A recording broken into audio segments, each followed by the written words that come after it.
कैसे हो आप। आज हम करेंगे क्लास 9th का chapter number 5 fundamental unit of life का एपिसोड 2। ठीक है। एपिसोड फर्स्ट में हमने पढ़ा था यूकैरियोटिक एंड प्रोकैरियोटिक ऑर्गेनिज्म के बारे में, मल्टी सेलुलर और यूनिसेलुलर ऑर्गेनिज्म के बारे में। तो अब हम आज जो शुरू करेंगे वो करेंगे सेल शेप और सेल साइज के हम जो है शुरू करेंगे। सबसे पहले सेल शेप क्या होती है। सेल शेप जो है, सेल की शेप वैसे कभी भी कांस्टेंट नहीं रहती, मतलब किसी हर एक सेल के अलग अलग शेप होती है, अलग अलग साइज होते हैं। लेकिन जो ज़्यादातर जो सेल होते हैं वो स्पेरिकल होते हैं। ठीक है। कुछ सेल होते हैं जो एलोगेटेड भी होते हैं और ब्रांचेड भी होते हैं। और जो सेल की जो शेप है वो जो है उनके फंक्शन के अकॉर्डिंग होती है। ठीक है। अब हम आते हैं सेल साइज। सेल का साइज क्या होता है। सेल का साइज जो है टाइप ऑफ ऑर्गेनिज्म पे वो क्या बोलता है, डिपेंड करता है कि टाइप ऑफ ऑर्गेनिज्म क्या है। अगर वो मल्टी सेलुलर है तो उसका सेल का साइज थोड़ा बड़ा होगा, और जो यूनिसेलुलर है उसका थोड़ा साइज छोटा होगा। ठीक है। कुछ सेल हम ऐसे भी है जिन्हें माइक्रोस्कोप से देख सकते हैं, और कुछ ऐसे हैं जिन्हें हम बिना माइक्रोस्कोप के भी देख सकते हैं। सेल का साइज 0.2 नैनोमीटर से लेके 18 सेंटीमीटर तक होता है। ठीक है। सबसे बड़ा जो साइज होता है वो होता है ऑस्ट्रिच के एग का, जो कि है 15 सेंटीमीटर का। ये एक अकेला सेल है जिसका 15 सेंटीमीटर का डायमीटर होता है। ऑस्ट्रिच का अंडा 30 सेंटीमीटर की रेडियस होती है, 15 सेंटीमीटर का डायमीटर होता है। इसके बाद सबसे लॉन्गेस्ट सेल जो है वो है नर्व सेल। ये 1 मीटर तक लंबा हो सकता है। ठीक है। ये लॉन्गेस्ट है, लॉन्गेस्ट मतलब लंबा सबसे, और ये लार्जेस्ट है मतलब सबसे बड़ा। ठीक है। ये आप याद रखना।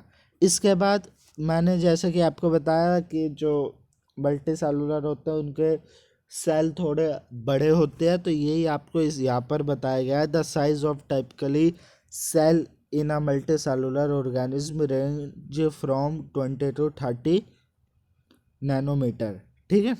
इसके बाद स्मॉलेस्ट सेल जो होता है, स्मॉलेस्ट सेल होता है माइकोप्लाज्मा। ठीक है। ये PPLO जो है एक नाम है, उसमें माइकोप्लाज्मा आता है। ये एक ब्रांच का नाम है PPLOS। ठीक है। इसके बाद आता है कंपोनेंट ऑफ सेल। सेल में कौन कौन सी चीज़ें होती है, किस किस से बना होता है। सेल जो है वर्क करता है, आपने देखा है सेल के अंदर बहुत सारी चीज़ें होती है जो कि काम करती है। ठीक है। तो वो सब क्या काम करती है, उसके कंपोनेंट क्या होते हैं, उसके बारे में हम पढ़ेंगे। यहाँ पे there is a occurrence of division of labour within a cell as they quote certain and specific component called cell organelles। हमने देखा है कि किसी भी चीज़ को काम करने के लिए उसके अंदर काम बटा हुआ होता है कुछ कुछ चीज़ों का। जैसे हमारी बॉडी में है, हमारी बॉडी में जब डाइजेशन होता है तो च्यूइंग का काम, जो खाने को छोटे छोटे हिस्से में तोड़ता है, वो हमारे टेट का काम होता है। उसके बाद उसे बेसिक बनाने का जो काम होता है खाने को, वो अलग होता है। बाइल जूस प्रोड्यूस करने का काम अलग होता है। तो यही है कि जो सेल के अंदर डिवीज़न ऑफ लेबर होता है वो स्पेसिफिक कंपोनेंट के पास ही होता है, और जो वो काम करते हैं सेल के अंदर उन्हें हम कहते हैं सेल ऑर्गेनल्स। सेल ऑर्गेनल्स वो होते हैं जो कि कुछ भी काम सेल के अंदर कर रहे हैं। 3 टाइप के सेल ऑर्गेनल्स हैं जो कि कंपोनेंट ऑफ सेल भी है, प्लाज्मा मेम्ब्रेन, न्यूक्लियस और साइटोप्लाज्म। अभी हम 3 पढ़ रहे हैं, उसके बाद जब हम आएंगे आगे अपना थर्ड लेक्चर में तो उसमें हम पढ़ेंगे 5 या 6 और हम सेल ऑर्गेनल्स के बारे में पढ़ेंगे। और ये सब अपना इनके पास स्पेसिफिक फंक्शन होते हैं, ये सब अपने अलग अलग फंक्शन करते हैं। ठीक है। तो आइए अब हम सीधा पढ़ते हैं प्लाज्मा मेम्ब्रेन के बारे में। प्लाज्मा मेम्ब्रेन क्या होता है? प्लाज्मा मेम्ब्रेन को हम सेल मेम्ब्रेन भी कहते हैं, ठीक है। Plasma membrane is also known as cell membrane. इसके बाद जो ये सेल मेम्ब्रेन होता है, इसकी बाउंड्री रहती है हर एक सेल के चारों तरफ, ठीक है, जो कि साइटोप्लाज्म को सेपरेट करता है सराउंडिंग से। फॉर एग्जांपल ये आपका सेल है, ठीक है, ये आपका ये आपका डबल लेयर सेल है, ठीक है। ये आपकी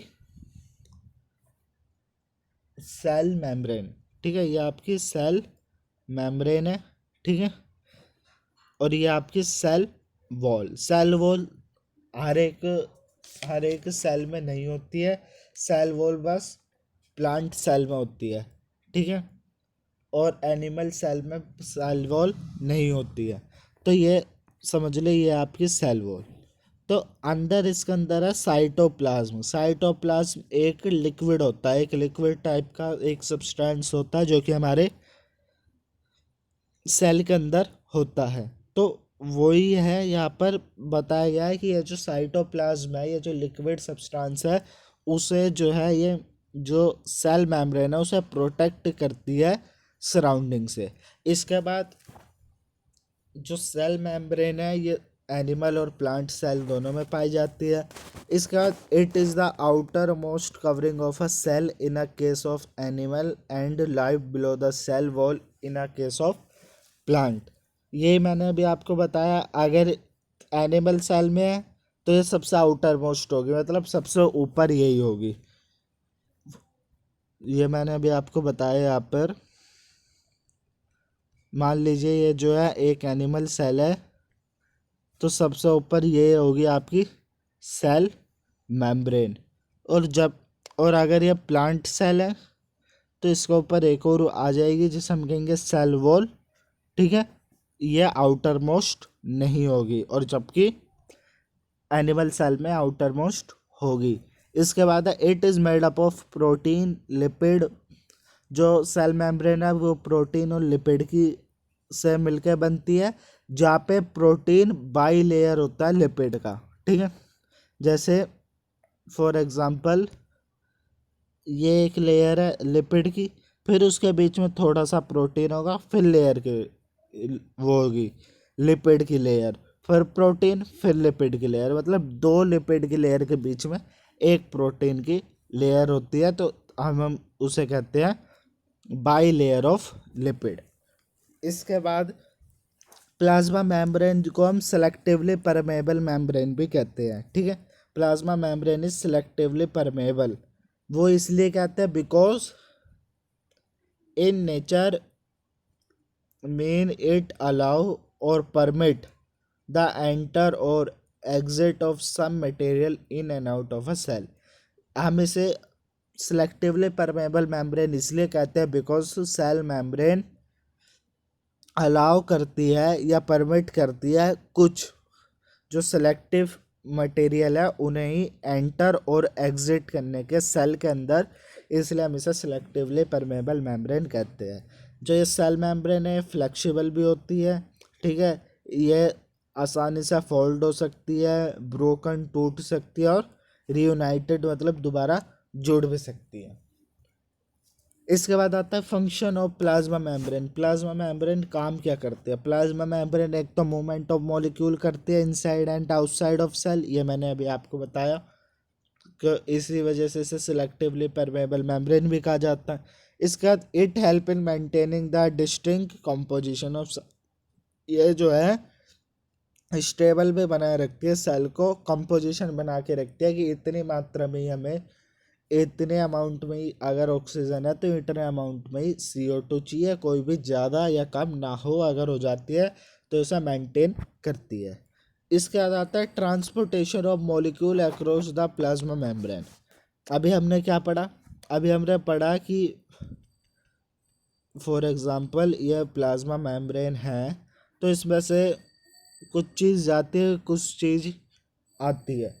तो वो चीज़ कैसे आती है, वो जो है ट्रैवल कैसे करती है, ट्रांसपोर्ट ट्रांसपोर्टेशन कैसे होती है, अब आप उसके बारे में पढ़ेंगे। तो उसके बारे में पढ़ते हैं। दो टाइप से ट्रांसपोर्टेशन होती है, एक होता है डिफ्यूज़न, एक होता है ओस्मोसिस। डिफ्यूज़न क्या होता है, जब भी कोई चीज़ हायर कंसंट्रेशन से लोअर कंसंट्रेशन में जा रही है उसे हम डिफ्यूज़न कहेंगे। ठीक है, मूवमेंट ऑफ सोल्यूट और ion from higher concentration to lower concentration is known as diffusion. इसके बाद it does not required energy therefore it is a passive transport. ये आसानी से हो जाता है क्योंकि इसे ज़्यादा एनर्जी नहीं चाहिए होती है, इसे एनर्जी चाहिए ही नहीं होती है। इसके बाद है ओस्मोसिस। ओस्मोसिस क्या होता है, यह थोड़ा इम्पोर्टेंट है, आपको याद रखना है, लेकिन इससे पहले मैं आपको डिफ्यूज़न का एग्जाम्पल बताता हूँ। ये है आपका डिफ्यूज़न का एग्जाम्पल। ये मैं ज़्यादा आपको अच्छे से समझ में आ जाए उसके लिए लाया। फॉर एग्जाम्पल, ये हाई कंसंट्रेशन है, लो कंसंट्रेशन है, हमें दिखाई दे रहा। मान लिया ये है आपका O2 ऑक्सीजन है, ठीक है। लो कंसंट्रेशन है, ये आपका CO2 है, कार्बन डाइऑक्साइड है। अब ये हाई कंसंट्रेशन है, लो कंसंट्रेशन है, और डिफ्यूजन में क्या पड़ा, सोल्यूट या आयन जो है मूवमेंट करते हैं high concentration to low concentration. तो अब ये यहाँ का पार्टिकल यहाँ पे आ गए, तो CO2 यहाँ पे ज़्यादा, यहाँ पे भी हो गई और यहाँ पे भी हो गई। अब थोड़ी देर बाद यहाँ पर CO2 जो है बढ़ जाएगी और यहाँ पर कम हो जाएगी। जब ये बढ़ जाएगी तो यहाँ से फिर क्या होगा, फिर दोबारा यहाँ से CO2 निकलेगी, ठीक है, CO2 निकलेगी और ऑक्सीजन अंदर जाएगी। तो ये प्रोसेस आपका चलता रहेगा, कभी यहाँ पर ज़्यादा कंसंट्रेशन हो जाएगा, कभी यहाँ पर ज़्यादा कंसंट्रेशन हो जाएगा, ठीक है।